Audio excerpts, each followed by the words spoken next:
Okay, welcome and thank you for coming today. My name is Teresa Schroll, and I'm a member of the Support Our Students Initiative. Today we're going to be talking about the problem of food insecurity. Now, how many of you here are familiar with this term? Okay, a couple. From reading your... Right, so for those of you who aren't, it's the inconsistent access to adequate food. And about 15% of our population suffers from this condition, and it's typically because of a lack of financial resources. Now, historically, when we think of a college student, we think of them coming from middle to upper class families. However, this trend is changing. And in fact, UMass Lowell has been a leader in expanding access to a more socioeconomically diverse population.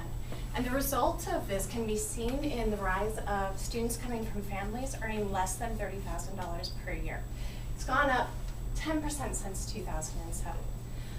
So why do we care about this? Well, in addition to the stress that college students experience, more and more of them have financial stress, which may include not knowing where their next meal is coming from. This is a barrier to both academic success and graduation. So our team wanted to know more about the problem in Lowell, and as true community psychologists, we decided to go out and talk to our local leaders. One meeting worth noting was with the executive director of the Merrimack Valley Food Bank. It was not more than 5 minutes into the meeting, where she expressed urgent concern over the students in Lowell not getting enough food. So we took it back to campus, and we wanted to assess the situation. We conducted a foot poll. We asked one question: have you gone hungry in the last 12 months because you couldn't afford to buy food? Over 160 students responded to this, and 26% said yes. That's 11% higher than the national number. Okay, now clearly it's not as bad as Western Oregon, but as you can see from this graph, the federal assistance programs that are in place to prevent food insecurities are not addressing our college population.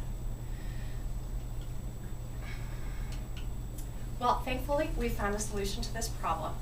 We're going to be a nonprofit center with the following goals. First and foremost, we're going to prevent hunger. Next, we're going to raise awareness and reduce the stigma associated with food insecurity. We also want to connect our students with resources both on and off campus. And then finally, all of this is ultimately to remove this barrier of food insecurity. Chandana is now going to tell you about how we're going to achieve these goals.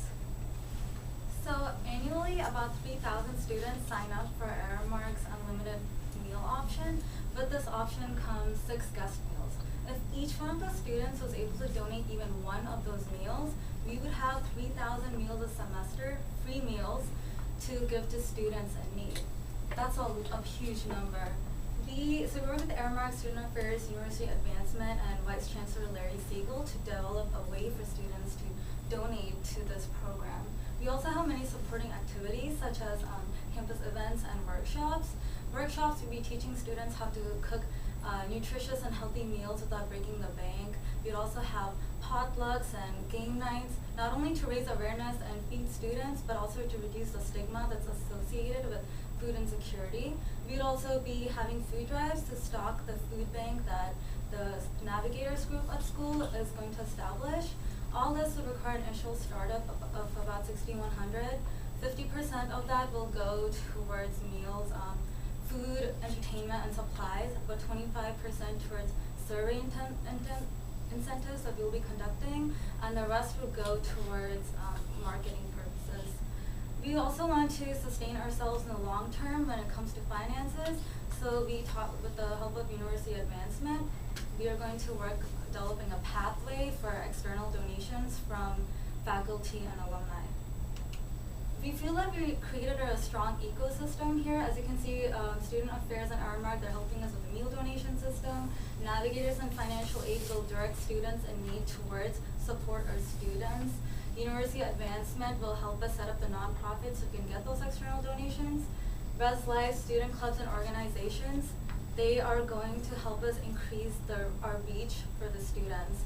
This is not a problem that only one group can solve. Everybody needs to play a part. This is why we feel that our relationship with our resources is extremely crucial to us.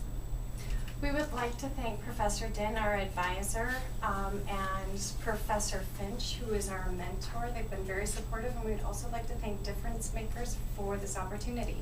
And we'd be happy to answer any questions you have at this point.